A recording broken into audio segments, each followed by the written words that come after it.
오늘은 창세기 36장을 본문으로 하기는 하는데요. 창세기를 좀 전반적으로 다루면서 제목은 에서입니다. 에서에 대해서 좀 말씀을 나누는 시간이 되었으면 좋겠습니다. 에서라는 이름은 많이 들어보셨죠? 성경에서 굉장히 중요한 인물, 성경에서 굉장히 쉽게 우리가 접할 수 있는 인물 중에 하나입니다. 근데 그에 비해서 성경에서 많이 조명되지는 않는 인물 중에 하나인 것 같습니다. 그래서 오늘은 에서라는 사람을 조금 더 입체적으로 접하실 수 있는 시간이었으면 좋겠다라고 생각을 합니다. 에서라는 사람은 되게 좋은 가문에서 태어났죠? 할아버지가 누구죠? 아브라함이고요. 아버지가 이삭입니다. 어릴 때부터 아브라함과 이삭의 집안에서 후계자로 태어났습니다. 그리고 그가 후계자로 태어난 이후에 어릴 때부터 그가 뭐로서 조명받습니까? 용사로서 조명받습니다. 사냥을 잘하는 사람이었고요. 전쟁에 능한 사람이었습니다. 남자 중에 남자죠. 그래서 따르는 사람도 굉장히 많았고요. 그리고 털도 많았다. 요즘에는 별로 메리트가 없는 거지만 털 많은 남자를 싫어하시잖아요. 근데 털도 많았다고 표현하는 것에서 그의 어떤 강인함을 상징합니다. 어릴 때부터 용사로 태어나서 카리스마 있고 리더십 있는 그 강인한 용사의 이미지를 갖고 있었고요. 흔히 오해하시기는 우리 에서가 되게 신앙이 없는 사람이거나 이방인인 것처럼 착각하신 경우들이 있는데 그렇지 않습니다. 그렇죠? 에서가 이삭이 에서에 대해서 이가 신앙이 없다고 얘기한 적이 없고요. 이삭이 에서에 대해서 신앙을 떠났다고 얘기한 적은 없습니다. 그리고 하나님의 이름으로 그를 축복하려고 이삭이 마음먹었던 것들만 보아도요. 이가 형식적이나마 신앙 고백상은 문제가 없었던 사람으로 보여지고요. 그러니까 우리는 신앙이를 그를 보아야 합니다. 에서가 그것 말고도 굉장히 에서의 캐릭터 자체를 보면요. 굉장히 이 열정이 느껴지지 않으세요? 되게 불꽃 같은 사람이죠. 그렇죠? 야곱은 좀 약간 이렇게 머리 쓰고 속이는 이미지가 있고요. 아브라함은 최소한의 방어의 이미지, 뭔가 이렇게 공격적으로 하기보다는 뭔가 지켜내는 그런 이미지였고요. 이삭은 이렇게 지켜내는 것보다도 더 분쟁을 피하는 이미지를 갖고 있다면 에서는 누가 함부로 못 건드릴 것 같은 이미지를 갖고 있습니다. 그렇죠? 조금 더 공격적으로 공격적인 족장으로서 자기 부족을 경영했던 것으로 보이고요. 누가 함부로 할 수 없는. 그래서 실제적으로는 그 국력이라고 표현하는 게 맞겠죠? 그 에서 시기에 그 아브라함부터 물려받은 그 국력이 조금 더 나아졌다고 보는 게 자연스러울 만한 불꽃 같은 삶을 살았습니다. 에서의 위협을 봅시다. 그가 뭘 이루어내죠? 여러분, 에서가 이룬 게 쉬운 것이 아닙니다. 본토 측정 아비의 집을 떠나 내가 내게 지시한 땅으로 가라. 내가 거기서 뭘 만들겠다고 했어요? 내가 거기서 나라를 세워서 모래알 같은 백성들을 너에게 주겠다고 하셨죠. 그리고 이 언약이 누구 때에 사실 물리적으로는 이루어진 것처럼 보입니까? 에서 때에 물리적으로 이루어진 것처럼 보이지 않습니까? 아브라함 족장 때 300년도에 집에서 길리운 자가 있었습니다. 그렇죠?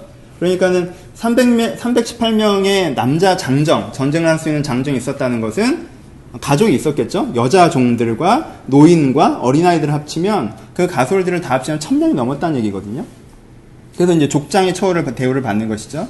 1000명이 넘는 가솔들을 아브라함이 갖고 있었고, 이삭은 물리적으로 인원이 그렇게 많이 늘어나지 않아도 재산 자체는 2배, 3배 늘렸다고 이제 성경에 기록되어져 있습니다. 근데 에서는 그것을 상속받아서 오늘의 구절을 읽어보면 어떻게 나오죠? 그의 손자들 한 명 한 명들이 다 족장이 됐어요. 그러니까 그 정도의 가솔들을 거느리는, 족장이라고 하면 거의 부족사회의 장인데 자기 손자들 한 명 한 명이 부족장이 될 수 있는, 그러니까는 에서 자체는 자기 생전이든 사후이건 굉장히 큰 위협을 달성한 거죠. 그렇죠? 그리고 이제 에서가 뭐가 됩니까? 에서가 단군입니다. 그렇죠? 나라의 시조가 됩니다. 에돔이라는 나라의 처음에 출발이 에서가 되는 것입니다. 그럼 딱 볼 때 어떻게 느껴져요? 아브라함이 본토 측정 아비의 집을 내가 내게 지시한 땅으로 가라라고 해서 왔어요. 아브라함 때에는 거주자였습니다. 아니, 그 이방인이었습니다. 자기 땅이 있지 않았어요. 이삭 때도 마찬가지였습니다. 근데 에서 때는 어떻습니까? 에돔의 시대에는 뭐가 도래하죠? 거기가 에돔의 땅이 아닙니까? 그렇죠? 나라가 새로워졌는데요. 그리고 거기 에돔의 백성이 얼마나 많습니까? 국가로 인정받지 않습니까? 그러니까 겉으로 보기에는 어떻게 보인다는 거예요? 아브라함에게 약속했던 그 언약은 3대 때에 에돔이 이루었구나 라고 할 정도로요. 그 에돔의 위협이라는 건 대단한 것입니다. 물론 에서 당대의 국가가 형성된 건 아니에요. 하지만 그 국가가 형성된 기틀을 다 마련했다는 거예요.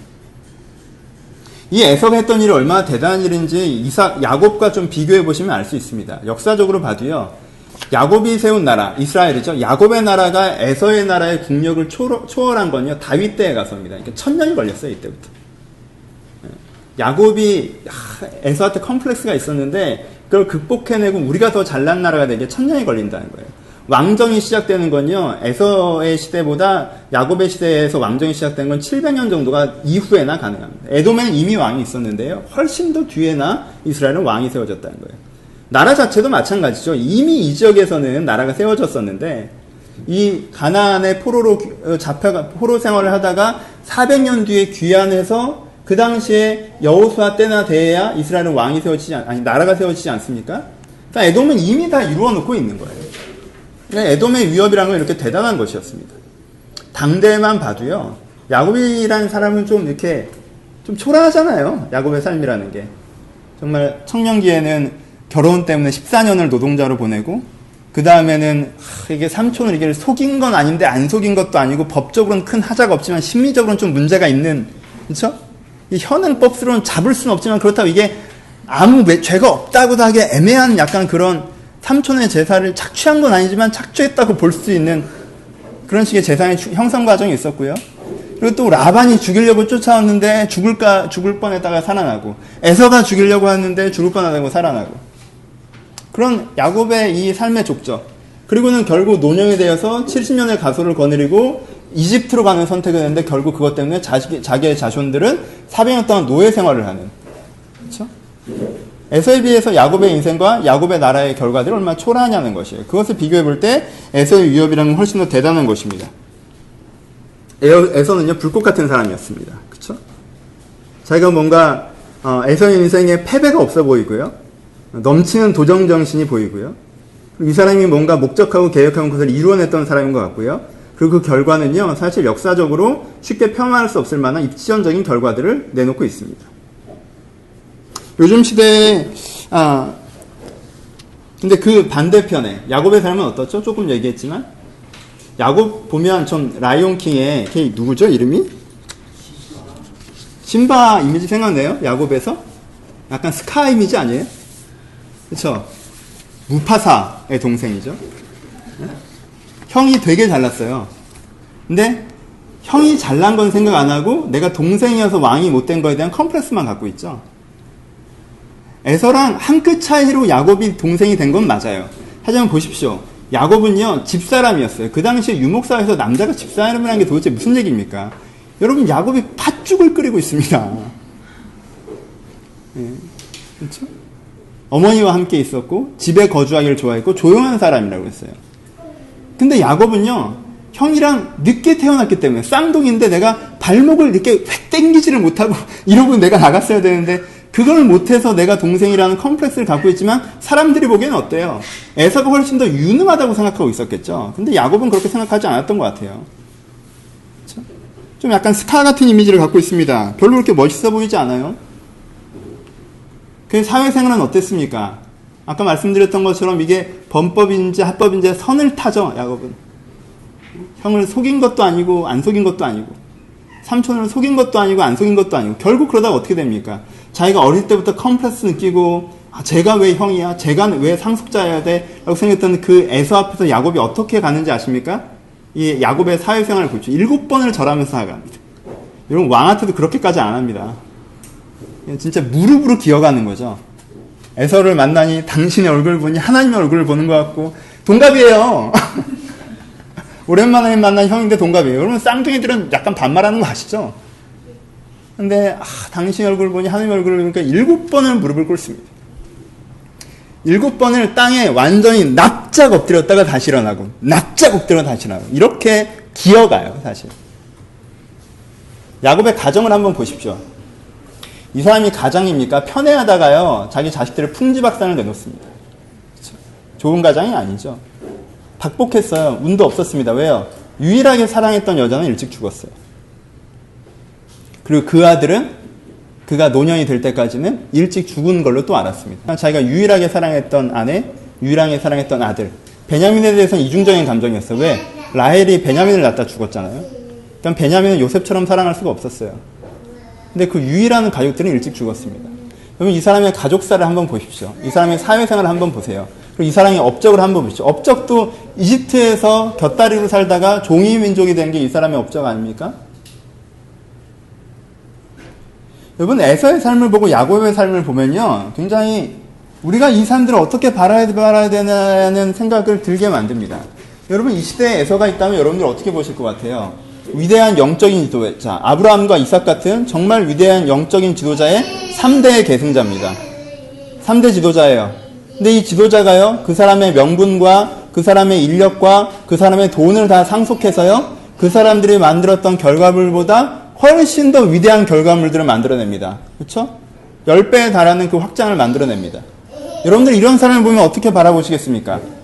그 이 에돔의 비전을 제시하면서 새로운 에돔의 세상을 딱 열어낸 사람. 그렇죠? 이렇게 가소를 지키는 정도가 아니라 더 큰 세상, 더 큰 비전, 더 큰 도약의 계지, 이제까지의 2기를 마치고 새로운 3기로 우리는 나아가는 겁니다. 에돔의 비전을 제시하면서 그것들을 구현화시키고 있는 지도자를 본다면 우리가 뭐라고 하겠어요? 하나님의 종이라고 하지 않겠습니까? 위대한 지도자라고 하지 않겠어요?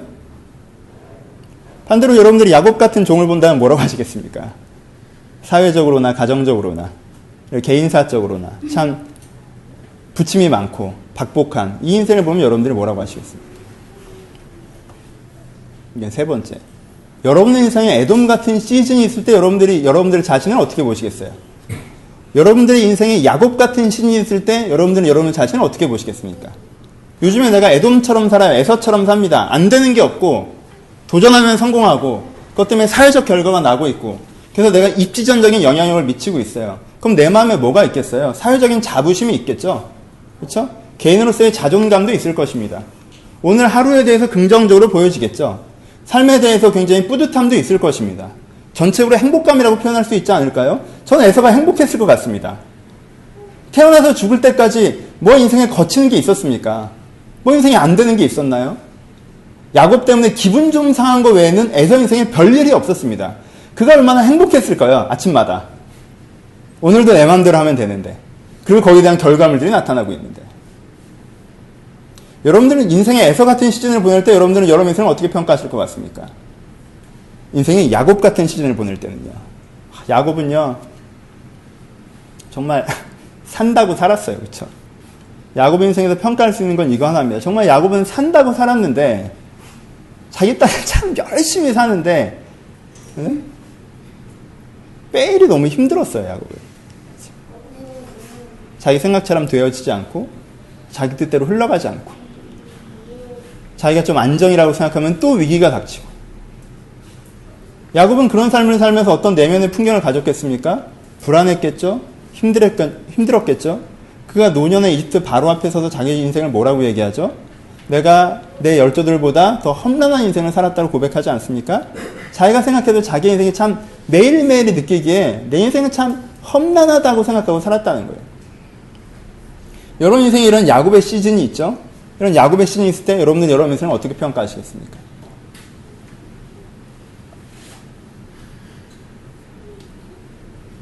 성경은 이 사람들을 어떻게 평가하나요? 이번 성경을 읽으시면요, 이 놀라운 에서에 대해서 놀랍도록 관심이 없으십니다. whatever예요. 네가 그러든가 말든가. 에돔이라는 나라의 기틀을 마련했습니다. 뭐 그러든가 말든가. 제가 새 일당으로 일어나서 새 역사를 시작합니다. 그러든가 말든가. 제가 내 아들 그리고 열족장이 나로부터 나왔습니다. 뭐 그러든가 말든가. 사람들이 보기에는 에서의 위협이 아브라함의 언약이 성취된 것처럼 보이는데, 그렇죠? 아브라함이 약속하셨던 그 모레알 같은 그 백성들이 에서 때 성취된 것처럼 보이고, 아브라함 때 이방인이었다 이제 나라의 주인이 된, 여러분 건국 세력이 이게 엄청난 거 아닙니까? 나라를 세웠어요. 근데 성경은 이 사람에게서 놀랍도록 무관심하다는 거예요. 관심이 없어요, 이 사람에 대해서. 그리고 야곱에 대해서는요. 왜 이렇게 큰 관심이 있을까요? 그가 여자를 따라다녔던 시절에 대해서 얼마나 많은 기술이 있는지 아십니까? 그 아들들을 낳고 그 여자들이 서로 질투를 하고 도망 나오고 형한테 죽을 뻔하고 야복강가에서 몸부림치며 기도하고 숫곳에 가서 또 어려움을 당하고 베델까지 겨우 기어 올라가는 그 야곱의 인생 한 장면 한 장면에 성경이 얼마나 큰 관심을 갖고 그를 인생을 들여다보고 있으며 그 위에 그의 12 아들들과 요셉과 그리고 출애굽기에 이르기까지 그 이스라엘, 야곱의 또 다른 이름이죠. 그 야곱의 후손들에 대해서 얼마나 큰 관심을 갖고 접근하고 있습니까? 여러분, 이미 에돔이라는 나라가 있고요. 거기에 왕이 있습니다. 근데 하나님은요, 그 이집트의 노예들을 자기 백성이라고 인정하시고, 그 에돔을 자기 백성으로 인정하지 않으세요. 그리고 이 이집트의 노예들을 쳐다보시는데 400년을 보내신다는 거예요. 왜 그럴까요? 성경의 평가와 성경의 관점은. 이 왜 놀라운 이 에서에게는 하나님의 시선이 향하지 않고 있습니까? 쉬운 얘기죠. 성경은 성취를 보지 않고 성경은 가치를 봅니다. 그렇죠? 성경은 성취를 보지 않아요. 성경은 가치를 봅니다.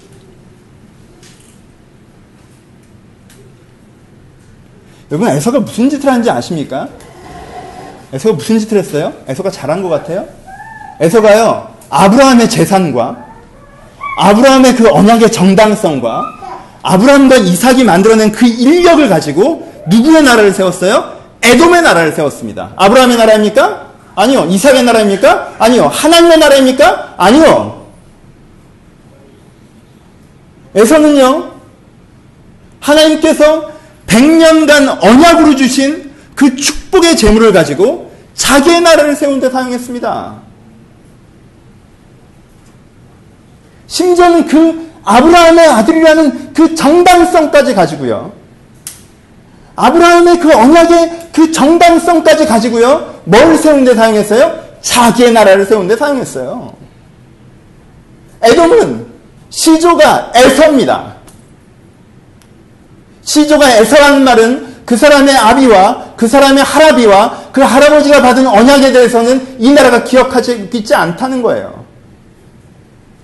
어떤 나라를 세우라고 하셨는지, 왜 굳이 이 가나안 땅의 사람들이 아니라 저 먼 땅에서 아브라함을 끌고 오셔서 그 아브라함에게 새로운 기준을 가르치시고 20년간 신앙을 훈련시키시고 어떤 마음으로 하나님을 바라봐야 하는지 가르치시며 이스라엘 것들을 유전하게 하시고 상속하게 하시고 받아들이게 하시면서 만들려고 했던 그 나라에 대해서는 전혀 관심 두지 않는 에서는 그저 가나안 땅에 이미 있었던 소돔과 고모라나 그 지역에 있었던 도시국과 비슷한 형태, 그것보다 국력이 조금 더 탁월한, 사실 그 나라를 보고서는 에서가 잘났다는 것밖에는 아무것도 파악할 수 없는 똑같은 나라 하나를 만든 거예요. 뭘 가지고? 하나님의 자산을 가지고. 이 사람이 무슨 짓을 했는지 아십니까?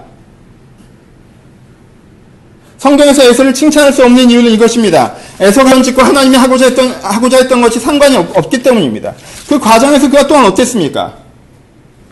그 과정에서 에서의 선택은 어땠냐면요. 에서는 자기가 원하는 것을 향한 가장 합리적인 선택을 해갑니다. 여러분, 아브라함이 어떻게 자기 부인을 지켜냈죠? 그리고 왜 어떻게 사라를 통해서 아들을 얻으려고 노력했습니까? 거기에 약속이 담겨있기 때문에 그렇습니다. 이삭이 어떻게 결혼했는지 아시죠? 어떻게 리브가를 얻었는지 우리가 들었습니다. 에서는 어떻게 결혼하죠? 그 동네에서 그냥 마음에 드는 애랑 결혼합니다. 부모가 반대함에도 불구하고. 자기가 원함에 대한 가장 합리적인 선택이죠. 왜? 전 이 여자가 좋아요. 전 이 여자랑 결혼할래요. 뭐 이렇게 복잡하게 생각하세요? 에서는 그런 태도입니다. 에서가 세일산으로 이주합니다. 여러분, 그 땅에 머무른다는 것이 얼마나 큰 의미가 있는지 아브라함 때 우리가 얘기했지 않습니까? 하나님께서 이집트를 흘러내려갔던 아브라함을, 블레셋 쪽으로 치우치는 아브라함을 다시 한번 그 상수리나무 아래서 예배드리게 하시고 언약하게 하시고 머무르게 하신 이 땅이 내가 내게 언약한 그 땅이다 보니 그 땅에 머물렀어야 합니다. 근데 에서는 아주 간단하게 야곱의 재산도 많고 내 재산은 더 많으니까 이거 괜히 부딪히지 말고 더 좋은 땅으로 가자. 마치 롯이 소돔과 고모라를 선택했을 때 그 간단한 기준을 가지고 자기 원함, 나는 풍요로운 땅을 원하고 자기의 합리적인 선택, 그 땅은 세일 땅이니까 뭐 복잡할 게 있습니까? 에서는 정말 간단하게 인생을 삽니다. 에서가 자기의 그 나라를 이루는 그 과정, 에서의 사고방식은 자기가 원하는 것을 향한 가장 합리적인 선택을 하는 것이 에서의 태도입니다. 에서의 심중에는 뭐가 있나요? 왜 에서는 안 된다고 성경은 얘기하십니까? 왜 에서가 문제로 얘기하십니까? 팥죽 사건을 통해서 드러내는 것은 야곱의 얄팍함이나 야곱의 어리석음, 야곱의 비열함이 아닙니다. 팥죽 사건을 이야기하시는 성경에서 내려놨던 결론은요, 에서가를 주어로 다루는 게 여태가 거의 유일합니다. 에서가 장자의 명분을 별로 중요하지 않게 생각했다고 얘기해요. 여러분, 이게 핵심입니다. 저는 사실 이 구절 때문에 이 설교를 준비했습니다. 장자의 명분을 가볍게 여기. 장자의 명분이라고 하는 것은 무슨 뜻을 얘기하는 거예요? 아브라함이 받았던 언약, 이삭이 받았던 언약, 이스마엘도 아들이고 아브라함의 다른 아들들도 있었어요. 하지만 하나님께서 아브라함과 이삭을 통해서 계승하시고자 하시는 그 하나님의 사명, 하나님의 의미, 그것들에 대해서 에서는 별다른 관심이 없었다는 거예요. 팥죽 한 그릇만도 못하게 생각했다는 거예요. 전 사실 이 구절에 소름이 끼쳐서 오늘 설교를 준비했습니다. 가볍게 여겼대. 저는 에서를 보면서 저 같다는 생각을 한 적이 한 번도 없어요. 저는 약간 야곱 타입이잖아요. 집에 있는 거 좋아하고 혼자 있는 거 좋아하고, 그렇죠? 막 이렇게 말하는 거 좋아하긴 하지만 저 이렇게 막 아주 사교적인 스타일은 아니에요. 이렇게 털 많고 이렇게 맨 타임 뭐 사냥하고 이런 스타일이 아니에요. 저는 에서랑 제 자신과 유사성을 생각해 본 적이 없습니다. 근데 전 이 구절을 보면서 소름이 끼쳤습니다. 제가 에서랑 굉장히 많이 닮았더라고요. 에서 핵심이 뭔지 아십니까? 자기가 들었던 그 아브라함의 가르침, 이삭의 가르침, 우리가 어떤 민족인지, 네가 어떤 아들인지, 네가 어떤 꿈을 이어가야 되는지, 넌 어떤 사람인지, 그가 수없이 들었을 그 이삭의 설교들, 아브라함의 이야기를 직접 그 이삭에게, 그 아브라함에게 들었을 텐데 가볍게 생각합니다. 거기서부터 모든 일이 틀어지기 시작합니다. 그는 자기가 어떤 사람인지에 대해서 가르쳐주는 얘기는 가볍게 생각했습니다. 그리고 자기의 인생은 자기가 원하는 것을 향한 합리적인 선택으로 가득 채웠죠. 그러니까 그 인생의 결과는 하나님께서 주신 그 자산을 가지고 자기의 나라를 세운 도둑놈 같은 결과가 나오기 시작한 거예요. 여러분들의 자산 어떻게 사용되고 계십니까? 그것이 우리를 에서가 우리와 닮았다고 얘기하는 부분입니다. 에서는요, 자기가 잘 사니까 잘 사는 줄 알았습니다. 얼마나 위험한 생각입니까? 여러분, 사람들은요, 자기가 잘 지내잖아요? 자기가 잘 사잖아요? 그럼 잘 사는 줄 알아요. 내가 요즘에 하는 일이 잘 되고, 먹고 살만 하고, 그래서 내가 사회적으로도 성취가 있고, 인정받고, 그래서 내 마음에, 하나님께 참 감사하다. 야, 오늘도 되게 행복한 하루야. 내 인생에 주신 기회가 참 복돼. 그리고 난 오늘 하루 되게 자부심과 뿌듯함과 만족함을 누리고 살아가. 라고 느끼잖아요? 그럼 자기가 되게 잘 산다고 생각한다는 것입니다. 여러분들이 여러분 오늘 하루에 대해서 얼마나 만족하시는지, 얼마나 자부심을 느끼면서 살아가시는지, 얼마나 행복하신지가 여러분들이 맞게 잘 살고 있다는 걸 보증해 주는 것은 아니라는 거예요.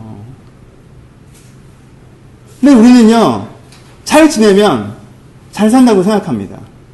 그래서 자기 인생에 대해서 별다른 문제가 있을 거라고 생각하지 않습니다. 이것이 에서가 빠졌던 함정입니다. 에서는 태어날 때부터 죽을 때까지 잘 살았거든요. 잘 살았습니다. 어려운 일이 한 번 있기로 했습니까? 안 되는 일이 한 번 있기로 했습니까?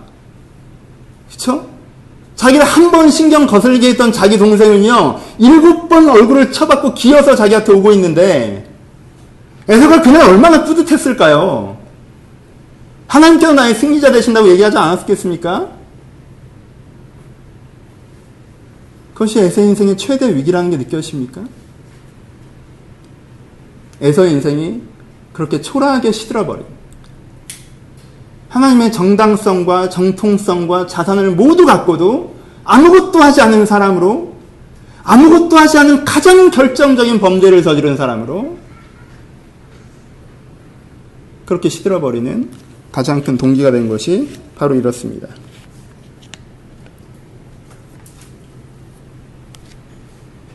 여러분은 에서를 생각하십니까? 야곱을 생각하십니까? 우리도 이것이 문제입니다. 오늘 질문은 이거예요. 사랑하는 여러분, 꽤 괜찮아 보이는 여러분들의 일상임에도 불구하고 여러분들은 심각한 문제를 가지고 있을 수 있습니다. 오케이? 꽤 괜찮아 보이는 여러분들의 일상임에도 불구하고 여러분들은 사실 심각한 문제를 가지고 있을 수 있어요. 그러니까 여러분들은 뭘 점검해야 돼요? 내가 진짜 잘 살고 있는지를 점검하기 위해선 나의 성취가 아니라 나의 가치를 점검해야 합니다. 나 이렇게 얻었어. 나 이렇게 살아. 잘 됐네가 아니라 여러분들의 성취가 아니라 여러분들의 가치를 점검해야 한다는 것입니다. 여러분 나라를 세운다고 봅시다. 여러분 나라를 세우는 것이 중요합니까? 어떤 나라를 세우는 것이 중요합니까? 여러분 우리가 그런 시선을 지도자에게 갖죠. 저 사람이 대통령이 되는 게 목적이야. 그 사람은 이미 나쁜 대통령이에요. 안 그래요? 저 사람은 자기 이름을 내는 게 목적인 거예요. 높아지고 싶은 게 목적인 거예요. 대통령이 되는 사람은요, 뭐가 있어야 돼요? 어떤 나라를 만들고 싶은 꿈이 있어야 되고요. 그 꿈이 좋은 꿈이어야 됩니다. 그렇죠? 그 꿈이 지혜로운 꿈이어야 되고요. 대통령이 되는 게 꿈인 사람은 이상한 사람입니다. 문제적인 사람이에요. 내가 하는 게 중요하다는 사람입니다. 그렇죠? 여러분들이 그러니까 뭘 갖고 있어요? 가장 거리가 있는 부분에 대해서는요, 여러분들이 그래도 객관적인 시선을 유지한다는 거예요. 그렇죠? 대통령은 여러분들이랑 멀잖아요. 왕은 여러분들이랑 멀잖아요. 우리는 그 공직에 있는 사람들한테는 뭘 제시해요? 야, 네가 왕이 되는 게 뭐가 중요하냐? 어떤 왕이 되는 게 중요하지. 시대에 필요한 건 그런 사람이다라고 여러분들이 역사책에 나오는 사람들을 평가하지 않습니까? 우리나라 역대 대통령들, 역대 왕들 여러분들이 다 존경하십니까? 아니죠. 조선시대에 왕이 많지만 세종대왕, 영조, 정조 말고는 누가 존경을 받습니까? 그들 다 왕이었습니다. 그들 다 정치력이 뛰어난 사람들도 많이 있었고요. 오랫동안 치사를 한 사람도 있었습니다. 하지만 영조, 정조, 세종 말고는 조선시대 왕이 3명밖에 없었던 것처럼 우리 인정하지 않습니다. 왜? 그 3명만 어떤 왕이었기 때문에 그렇습니다. 그렇죠? 그 사람의 가치가 있었다라는 거예요. 그러면요, 우리가 역사적으로 조선왕조 실록에 나와 있는 누군가를 평가하는 데만 그것을 사용하지 말고 여러분 자신을 평가하는데 그 기준을 사용하셔야 된다는 것입니다. 여러분들이 무엇을 이루어낸 성취가 아니라 난 그럼 요즘에 어떤 가치를 갖고 있는 사람인가를 내가 바라볼 수 있어야 우리가 에서가 빠졌던 함정에 빠지지 않을 수 있다는 것입니다. 좀 다른 얘기인지도 모르겠지만 뭐 이렇게 얘기하면 되게 교회적인 얘기를 하면서 되게 뭐 대형 교회는 좀 문제 있고 이렇게 진짜 조그만 교회는 다 선량하고 이런 식의 요즘에 약간 이런 이상한 이분법을 쓰는 분들도 계시는 것 같은데, 큰 건 나쁘고 성공적인 건 나쁘고 에서처럼 성공하는 건 무의미한 거고 야곱처럼 찌질하게 살아야 된다 이런 일을 하는 건 아니에요. 그쵸? 포인트를 아시겠어요? 여러분 위대한 다윗도 있었습니다. 그쵸? 새 나라를 열었는데 가치적인 나라를 열었던 사람도 있어요. 그리고요 지금 대형교회 담임 목사님들이나 이런 분들 중에도 그런 분들도 계십니다. 그렇지 않아요? 저는 약간 좀 딴 얘기일지도 모르겠지만, 요즘 약간 대형교회 욕하는 게 무슨 유행처럼 돼가지고 전 좀 짜증나요. 욕하지 마세요. 나는 남들 욕 안 할 때 욕하는 건 좋아하는데 남들 다 욕하면 욕을 하기 싫어져서. 에? 그러지 마세요. 좋은 거 아닌 것 같습니다, 저는요, 이건 인간적인 얘기인데, 인간적으로는요, 전 퍼센테이지상, 대형교회 목사들 중에 나쁜 목사가 맞느냐, 소형교회 목사들 중에 나쁜 목사가 맞느냐, 개척교회 목사들 중에 나쁜 목사가 맞느냐고 할 때 전 퍼센테이지 세 번째가 더 많다고 생각합니다. 개인적으로. 이건 진짜 개인적인 사견이에요. 그러니까요, 대형교회 목사니까 나쁘다, 작은 교회 목사이고 고생하시니까 좋다라고 속지 마십시오. 작은 교회고 고생하는 저 같은 목사가 가장 돈을 추구할 수도 있습니다. 왜요? 돈이 없으니까. 돈이 어려우니까. 그렇죠? 대형교회 목사는 성도는 돈으로 안 보고 사람으로 보기에 더 좋은 여건 가운데 있습니다. 사람이 많아서. 하지만 소형교회 목사는요, 그럴 수 있는 위험에 훨씬 더 많이 노출됩니다. 오케이? 그러니까요, 그가 큰 교회 목사냐 작은 교회 목사냐를 보지 말고요, 그가 어떤 가치를 추구하냐를 보셔야 돼요. 얼마 전 이창수 목사님 지난주에 큰일 하나 터뜨리셨죠. 4년 동안 분당우리 교회를 해체한다고 그러셔서 한국교회는 기뻐하고 분당우리 교회 성도들은 큰 고민에 빠져 있겠죠 지금. 4분의 1만 남긴다는데 난 남을 수 있을까? 4분의 3은 이렇게 다른 교회, 또 개척교회, 어려운 교회, 작은 교회로 다 떠나보내시겠다고, 10년 동안 교회를 해체하시겠다고. 지금 산 교육관도 10년 뒤에는 교육관이 필요 없을 정도로 교회 사이즈를 줄여서 매각하셔서 사회로 환영하시겠다고 그러셨어요. 그런 분도 있잖아요. 네, 여러분들 그렇게 보지 않으셨으면 좋겠어요. 뭐 에서 얘기하고 야곱 얘기하면 에서 얘기하고 야곱 얘기하면 약간 그쪽으로 가는 경향이 있어요. 그렇지 않습니다. 작은 교회 목사가 다 야곱이 아니에요. 제가 이 설교를 하는데 망설였던 이유가 뭔지 아십니까? 에서 같은 캐릭터.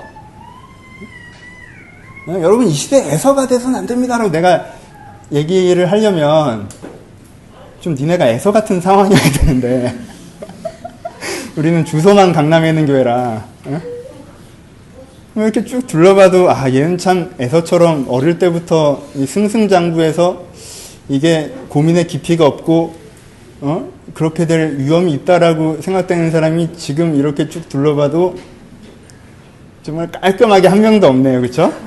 우리는 인생이 뭔 줄 알아요. 대부분. 인생이 어떤 줄 알아요. 에서처럼 세상 모르고 막 이렇게 천둥벌거숭이처럼 그럴 수가 없어 우리는. 근데 우리의 비극은 뭔지 아십니까? 환경은 야곱인데 마인드는 에서네. 얼마나 슬프니. 에서는 몸이라도 편하죠. 니네 진짜 힘들겠다. 환경은 야곱이에요. 난리가 났어. 환경은 야곱이란 난리가 났는데 마인드는 에서야. 하나님의 그 역사적 사명이나 이런 게 큰 관심 없어요. 그리고 어떻게 하면 나에게 좋을까에 대한 합리적인 선택을 하려고 노력해요. 그리고 그 결과는 한 줌이긴 한데 세상적인 어떤 그런 게 진짜 한 줌 이루어지죠. 그럼 그걸 좀 내가 누려보면서 그래도 난 이 정도는 해냈다고 만족하고 싶어하고. 그럼 여러분들이 야곱의 환경인데 마인드가 에서잖아요. 그럼 내가 에서 같은 삶이 문제라고 아무리 얘기를 해도요. 야, 나도 좀 에서처럼 된 다음에 회개했으면 좋겠다 이런 생각이 들 수밖에 없어요. 야, 하나님, 나는 참 나에게 에서 같은 기회를 주십시오. 그럼 내가 진짜 나 에서처럼 안 하고 나 잘할 거니까. 이게 야곱의 환경인데 마인드는 에서인 사람들의 문제입니다. 우리 한계죠. 아무리 에서를 욕해도 에서가 부럽다? 근데 여러분, 정말 여러분들이 야곱의 환경인데 마인드가 에서여서 문제라고 생각하신다면, 웃으셨지만 내가 좀 그런 거에 동의가 되신다면, 야곱의 환경인 게 하나님에 대한 원망거리이기보다는 야곱 같은 마음으로 살아가기를 바라는 하나님의 콜링일 수도 있지 않겠습니까?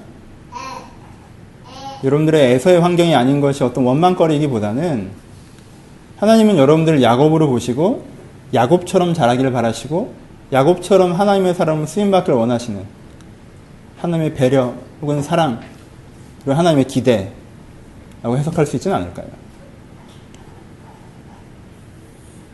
내가 마인드는 에서인데 환경이 에서 같지 않은 게 내 고뇌의 출발점이라면 그러면 환경이 먼저 바뀌기보다는 내가 먼저 결단하는 것들이 좀 필요하지 않겠습니까? 다음 주에 야곱에 대해서 할 텐데 여러분들 그것들이 먼저 있어야 되지 않겠습니까? 그렇지 않다면 여러분들은 에서와 야곱의 설교를 듣고도 야곱처럼 고생하느니 에서같이 욕먹어도 좋으니까 에서처럼 우리가 이런 자리에 다시 서 있을 수도 있다는 것입니다. 대안적으로 에서를 한번 검토해보면서 말씀을 진행하고 마무리합시다. 그럼 에서가 어떻게 살았어야 되나요? 에서는 하나님의 말씀이나 이런 것들을 가볍게 생각했고요. 그쵸? 팥죽 사건에서 나타나죠. 그 다음에는 야곱을 자기 맛대로 죽이고 싶어 했습니다. 아버지 어머니가 살아계신데 야곱이 잘못했을 때 심판하는 건 누구예요? 이삭이에요. 그쵸? 근데 에서가 공공연하게 아버지만 죽으면 저 죽여버릴 거야 라고 하고 다녔다는 거예요. 그렇죠? 자기 멋대로죠. 자기의 원함에 대한 가장 합리적인 판단이죠. 그렇죠? 결혼 자기만 하죠. 근데 어머니 아버지가 마음에 안 들어 하시니까 그래? 그럼 친척 중에 누구 있는데 이스마엘 쪽에서 한 명 데려와 보지 뭐 그러면. 그러니까 혈연이 그렇게 중요한 거야? 그럼 걔랑도 한번 재혼하자. 두 번째 부인으로 얻지. 그런 식으로 결혼합니다. 자기 원함에 대한 가장 합리적인 선택이죠. 나중에 세일산으로 이주하자. 자기 원함에 대한 가장 합리적인 선택이죠. 그리고 위대한 나라 에돔을 만들었다. 누구 나라예요? 에서의 나라죠. 하나님이랑 상관없는 나라죠. 근데 내가 자기가 하나님의 영광을 드러냈다는 듯이 혼자 착각하고 살았겠죠? 아유, 비참해요. 이게 에서의 삶이에요. 가볍게 생각해서 자기 원함에 대한 합리적인 선택을 하고 세속적인 결과를 낸 다음에 그게 하나님의 결과인지 오해하는. 그럼 이게 반대로 하고 봅시다. 어떻게 살았어야 됩니까? 첫 번째, 에서는요, 아브라함과 이삭이 가르쳐줬던 네가 어떤 사람이라고 하는 그 말씀에 깊은 관심을 가졌어야 합니다. 에서는 아마 사냥하는 데 더 관심이 많았던 것 같아요. 더 큰 나라를 세우는 데 더 관심이 많았던 것 같습니다. 일개 족장이 아니라 도시국가를 넘어서는 어떤 큰 형태가 되는 데 더 관심을 가졌던 것 같아요. 에서는 좀 더 성공적인 거에 관심이 많았던 것 같습니다. 하지만요, 그가 그런 거에 대한 관심을 갖기 전에 내가 의미 있는 사람, 영향력 있는 사람, 높아지는 사람, 더 많이 가는 사람을 되는 것을 갖기 전에 내가 뭔가 도전하고 승리해내고 쟁취해내고 얻어내는 그런 역동적인 삶이 재미있다는 말을 하기 전에 내가 어떤 사람이어야 되는지 먼저 깊은 관심을 가졌어야 합니다. 여러분 에서처럼 되시지 않으시려면 첫 번째부터 시작하십시오. 여러분들이 어떤 사람인지 하나님이 들려주는 그 메시지에 깊은 관심을 가지십시오. 깊은 관심이라고 하는 것은 가벼운 마음으로 듣는 것이 아니라 큰 중요함을 갖고 큰 무게감을 갖고 그 말씀 한 말씀 한 말씀에 들어가는 것들을 얘기합니다. 그쵸? 여러분, 이 부분을 다시 한번 강조드립니다. 우리의 가장 큰 문제는 가볍게 듣는다는 거예요. 여러분들은 모르지 않습니다. 듣지 않은 것이 아니에요. 이해하지 못한 것이 아니에요. 에서도요, 어릴 때부터 너무 지겹게 들어서 애가 이렇게 됐을 것입니다. 얼마나 지겹게 들었겠습니까? 아브라함은 하나님께 직접 들고 자기가 인생의 역경을 직접 겪어가서 신났지만, 우리 할아버지가 원래 이렇게, 우리 아버지가 원래 이래서 가볍게 들었어요. 여러분, 무겁게 들으십시오. 여러분들 마음에 울렸던 설교가 있습니까? 기억하십니까? 여러분 마음에 울렸던 말씀이 있습니까? 기억하고 계십니까? 여러분들이 나는 이런 사람이다. 네가 이렇게 살아야 된다. 넌 이런 삶을 추구해야 되는 삶이 네 진짜 본 모습이고 너를 정말 행복하게 하는 것이다. 여러분들이 깨닫게 했던 말씀들이 있습니까? 기억하고 계십니까? 여러분 그것을 가볍지 않게 무겁게 여러분 마음에 또 깊이 가라앉을 수 있도록 여러분의 기억 저변에 찰랑거리는 것이 아니라 여러분들의 마음에 깊이 가라앉을 수 있도록 기억해내야 됩니다. 그게 첫 번째입니다. 가볍게 듣지 않고 무겁게 듣는 것. 에서가 아브라함과 이삭의 이야기를 무겁게 들었다면 야곱은 아마 이 역사책에 그렇게 비중 있게 기록되지도 않았을지도 모릅니다. 아브라함, 이삭, 에서의 하나님이라고 얘기하지 않았겠습니까? 두 번째, 말씀을 비중 있게 듣는다 할지라도요, 삶에서 그건 막연하게 느껴질 수 있습니다. 그렇죠? 말씀을 비중 있게 들어서 이건 이렇고 이건 이렇고 이건 이렇다라고 해도요, 삶의 현장에서는 그것이 구름 잡게 느껴질 때가 있어요. 그때 뭐가 필요한 거예요? 실습이 필요합니다. 그렇죠? 내가 체험적으로 주님께 나아가기 위해서 뭔가 하나님께서 하라고 하는 하나의 메시지에 내가 반응해 봤더니 하나님께서 거기에 상응해 내시는 그 체험이 필요한 거예요. 그렇죠? 그 실습이 필요한 거예요. 두 번째, 에서는요, 그 땅에서 여자를 얻었으면 안 됩니다. 어디로 갔었어야 돼요? 이삭이 아내를 얻던 것처럼, 이삭이 리브가를 만났던 것처럼 하나님께서 이 사람을 나에게 만나게 하셔서 이 가정이 하나님의 가정 되게 하신다라는, 이 가정에 대한 하나님의 소망이 있으시구나라는 그 체험을 얻기 위해서 그가 자기 방법과 자기 계획과 자기 대안으로 조급하게 자기 맘대로 처리해내는 것을 멈추고 뭔가 주님의 방법을 찾고 주님의 방법을 기다리며 주님의 방법으로 대응해내는 그 과정이 되게 필요했습니다. 두 번째, 그가 실습했어야 됩니다. 프랙티컬하게. 해보십시오, 여러분. 말씀이 막연한 이유는요, 무겁게 들었으나 실행해보지 않았기 때문에 그렇습니다. 하나님께 여러분한테 한두 가지 메시지를 주시는 게 있으실 거예요. 꼭 그게 법이어서가 아니에요. 그게 선에서가 아니고 여러분들에게 지금 마치 아브라함과 이삭에게는 결혼이라는 것을 메시지로 사용하셨던 것처럼 우리는 지금 딱 그렇지는 않잖아요. 여러분 삶 가운데 뭔가 주시는 메시지의 통로가 있을 거라는 거예요. 그게 아침마다 기도를 해보는 것일 수도 있고요. 저 사람을 용서하는 것일 수도 있고요. 이 삶의 기회에서 하나님께서 하시라고 하니까 뭔가 하거나 뭔가 하지 않거나 뭔가 도전하거나 뭔가 포기하는 걸 수 있어요. 하나님, 내가 하나님께서 원하신다는 걸 이것은 확신하기 때문에 하나님께서 이걸 하는 건 진짜 원하시는 것 같아. 내가 앞뒤는 잘 모르겠지만 이렇게 하는 거 하나님께서 원하셔. 왜인지는 잘 모르겠지만 하나님께서 원하셔. 그럼 한번 해보자라는 걸 해보라는 겁니다. 에서가 그렇게 살았어야 됩니다. 한번 해봤어야 돼요. 그러면 그가 이삭이 리브가를 얻는 과정을 통해서 아브라함의 신앙의 그것을 느낄 수 있었던 것처럼, 아브라함의 신앙의 유전을 그가 느낄 수 있었던 것처럼 에서가 그 결혼의 과정을 통해서 이삭의 신앙의 유전을 느낄 수 있었을 거예요. 여러분들도 어릴 때부터 신앙생활 오셨던 분들은 느끼시죠? 뭐예요? 어릴 때 너무 듣던 소리여서 뻔한 얘기고 진짜 지겨운 얘기고 저도 모태신앙 출신입니다. 얼마나 많은 얘기를 들었겠습니까? 얼마나 많은 얘기를 들었겠어요? 수많은 설교를 들었습니다. 전 중학교 때 그렇게 부흥회를 좋아했어요. 옛날에 부흥회 진짜 웃겼던 거 아시죠? 옛날에 부흥회 진짜 최고였어요. 토크쇼였어요. 저는 그래서 그 당시에 이호은 목사님 이런 분들이 있어요. 부흥사 전국 다니시는 분들. 그분들이 강남 구에만 오셔서 저 혼자 갔습니다. 은혜 받으러 간 게 아니고 웃으러 갔어요. 얼마나 웃겼는지 몰라요. 진짜 굴러다니게 웃게 해줍니다. 그때는 저도 인터넷이 없었던 시대에 살아가지고 유흥문화가 발전하지 않았어요. 유흥처럼 놀 게 많았으면 그런 데를 안 다녔을 텐데 그런 데 다니고 신나게 다녔어요. 그러니까 얼마나 많이 들었겠어요. 저는요 초등학교 때부터 시편을 암송했습니다. 왜요? 한 편 암송하면 우리 어머니는 진짜 저를 인도 어린이처럼 부르셨어요. 한 편 암송하는 게 얼마나 어려운 줄 아세요? 근데 100원밖에 안 드셨어요. 근데 그 고작 100원을 얻어보겠다고 하루에 5편을 외우면 500원이 되고, 내가 아이스크림과 과자와 우유를 풀세트로 먹기 위해서는 5편을 암송해야 되고, 다른 집 아이들은 그냥 받는 용돈을 나 이렇게 노동자로 받고 막 외우고 또 외우고. 어머님은 되게 아름답게 기억하시는 것 같아요. 아들 둘이서 막 시편을 읽어내려고 했으니 그 집안이 얼마나 은혜로워 보여요. 전 돈 벌고 있었습니다, 여러분. 저한테 주기도문을 암송시키고 사도신경을 암송시키고. 전 그러니까요. 그렇게 들었기 때문에 이게 되게 함부로 여겨졌어요. 별거 아닌 것처럼. 나 그거 외우잖아, 심지어. 어른들도 못 외우는데. 우리 초등부 선생님도 못 외우는데 난 외운다고. 외운 놈이 최고 아니야. 시험에서 문제 보고 정답 아는 놈이 최고예요? 아예 전체를 외운 놈이 최고예요? 선생님은 이 답은 이거다라고 하고 있는데 나는 그 장을 외운단 말이에요. 내가 짱이잖아, 그럼. 근데 은혜를 받아봤더니 어때요? 내가 모르죠? 내가 몰라요. 내가 그게 뭔 말인지 몰랐던 거예요. 한번 해보니까 하나를 알겠어요. 아, 이걸 하나를 알겠어요. 이거 하나 아는 거야. 하나님 진짜 계시구나. 하나님 진짜 나를 인도하시는구나. 두 번째, 에서가 안 했던 거. 해본 겁니다. 여러분, 무겁게 들으십시오. 해보십니까? 여러분들의 가정에서, 여러분들의 개인 경건 생활에서, 여러분들의 직장에서, 여러분들의 연애에서, 아, 하나님이 이런 걸 좋아하시는구나. 한번 해보자! 라는 게 있으십니까?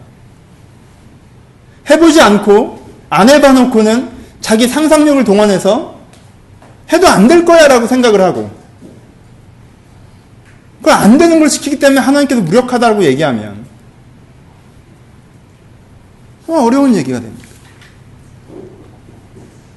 세 번째, 자기의 기본적으로 무겁게 생각하고 그걸 무겁게 들으며 그것들 가운데 실습한 사람은 뭐 할 수 있어요? 세 번째, 삶의 갈림길에서 그것이 기준이 될 수가 있습니다.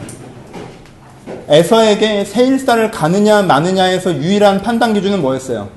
세일산이 풍요롭느냐 풍요롭지 않느냐였어요. 그렇죠? 하지만 이삭과 야곱은 그렇지 않았습니다. 그렇죠? 아브라함은 그렇지 않았어요. 야곱이 이 땅을 떠나서 이집트로 내려갈 때 지금 내려가서 내가 요셉의 얼굴만 보고 올라와야 되는지 거기에 정주해야 되는지를 고민하면서 내려갑니다.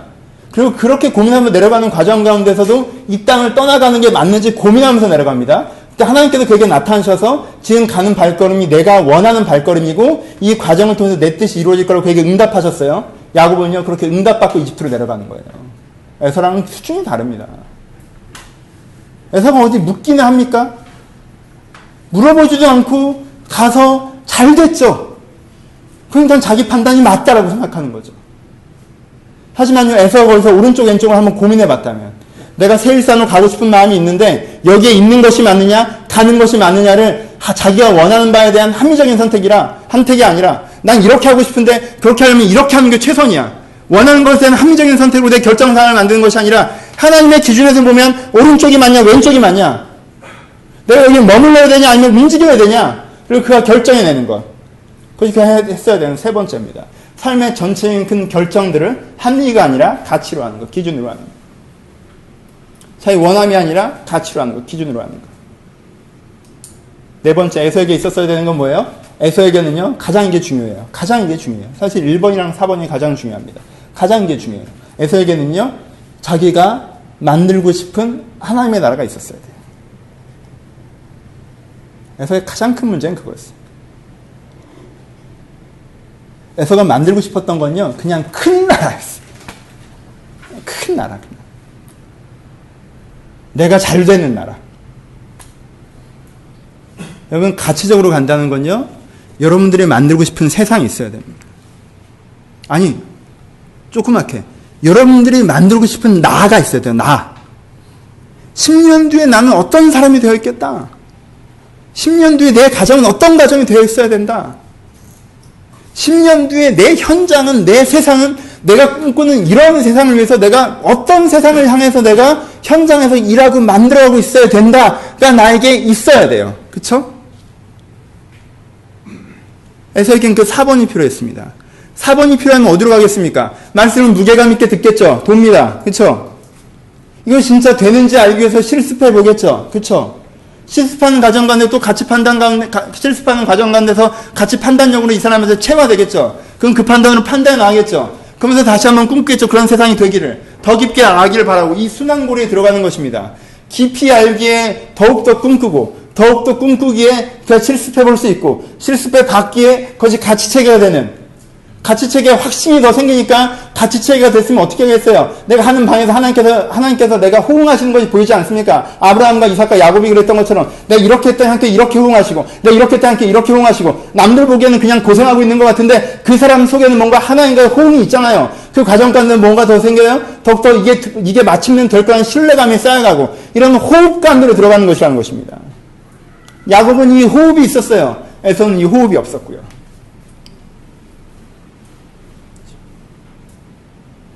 이렇게 살아야 하는 거죠. 에서가 이렇게 살았으면 그의 인생이 변했을 것이죠. 말씀을 마치겠습니다. 사랑하는 여러분, 잘 사십니까? 잘 사세요? 요즘에 잘 지내세요? 많이 하는 질문이죠. 잘 지내십니까? 잘 지내니? 근데 여러분, 잘 지낸다고 대답하십니까? 잘 못 지낸다고 대답하십니까? 여러분이 어떤 대답을 하든 그게 진심의 대답이라면 거기 기준이 있을 거예요. 그렇죠? 내가 잘 지낸다고 생각하는 기준, 내가 잘 못 지낸다고 생각하는 기준. 기준이 무엇이죠? 지금 누군가 여러분한테 잘 지내니? 라고 물어봐서 그냥 형식적인 대사가 아니라 내가 진심으로 얘기하는 사람이라 잘 지내요 라고 얘기했어요. 그럼 여러분의 기준이 뭐죠? 기준이 뭐예요? 일반적으로는 내가 요즘 좀 마음 편하게 지내는 거, 환경이 잘 풀리는 거, 기분이 괜찮은 거, 그런 거 아닌가요? 잘 못 지낸다고 하는 것은 기분이 별로 안 좋은 거, 환경이 내 생각대로 안 풀리는 거, 좀 힘든 거, 이런 게 기준이 아닌가요? 그래서 여러분들이 잘 지내고 싶은 건 사실 아까 얘기했던 그 전자, 환경과 내면이 괜찮아지는 상태만을 생각하고 있지는 않습니까?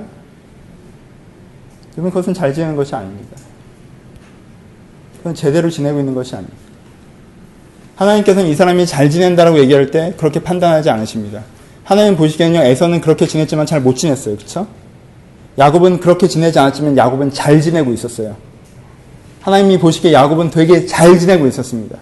자기의 껍질을 깨나가고 새로운 사람이 되어가고 가치를 알아가서 그 무지몽매했던 야곱이 선지자의 반열을 오르기까지의 그 과정을 저벅저벅 걷고 있었어요. 그러니까 하나님 보시기에는 야곱이 참 잘 지내고 있었다는 것입니다. 여러분들이 하나님의 기준을 사용하셨으면 좋겠습니다. 여러분은 되게 잘 지내지 못한다고 생각하는데 하나님 여러분들 지금 되게 잘 지낸다고 얘기하실 수도 있습니다. 여러분들이 지금 되게 잘 지낸다고 생각하는데 하나님께서 보시기엔 쟤는 도대체 뭐라고 사는지 모르겠다고 얘기하실 수도 있어요. 여러분 새로운 기준을 가집시다. 잘 지내는 것에 대한.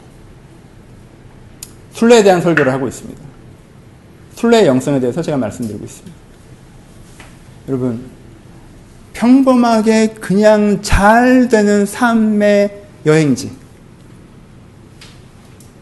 우리가 순례라고 하면 유럽 여행을 다니는 것처럼 우리의 이 몇십 년의 삶이 한 군데가 다 여행지 아니겠어요? 그렇죠? 근데 여러분들이 도착했습니다.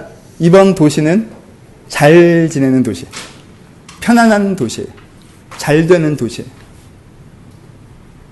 여러분은 그 도시에 와서 잠깐 돌아보신 다음에 여긴 별로 볼 게 없구나 하고 금방 떠나시겠습니까? 아니면 거기다가 민박을 구하고 쭉 정주하시겠습니까? 여러분 그냥 잘 되는 삶이라는 도시에 오셨을 때 여러분 거기에서 1박 2일 코스 정도 잡으시면 충분합니다. 그리고 한 가지를 배우시는 겁니다. 그냥 잘 되는 삶에서 솔로몬이 그랬습니다. 거기 별거 없다는 거 하나를 배우시면 됩니다. 에서 같은 성을 경험한 사람, 그 이상의 성공을 경험한 사람이 솔로몬입니다. 그리고 솔로몬이 자기의 사회적 성공에 대해서 한 가지로 얘기합니다. 별거 없더라. 내가 종을 가질 만큼 가져보고, 여자를 가질 만큼 가져보고, 재산을 가질 만큼 가져보고, 지식을 쌓을 만큼 쌓아보고, 그리고 성취를 해낼 만큼 해내봤지만 전도서 1장부터 3장까지는 별거 없더라. 그건 중요한 게 아니더라.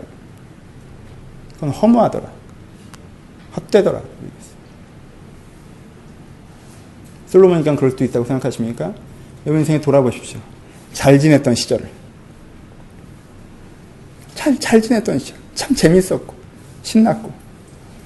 돌아보십시오. 거기에 뭐가 있었습니까? 뭐 굉장한 게 있던가요? 여러분 시절에 참 잘 지냈던 시절이 여러분은 바꾸던가요? 여러분 인생을 새롭게 하던가요? 그때 참 재밌었는데, 신났는데, 편했는데, 그 시절이 여러분 인생에, 내 인생에 그 시절이 없었으면 안 됐다라는 어떤 깊은 가치로, 변화로, 의미로 여러분한테 남아 계신가요? 여러분 인생을 통해 배우십시오. 여러분이 살아온 이 20몇 년의 30몇 년의 인생을 통해서도 배우십시오. 거기엔 별것이 없었습니다.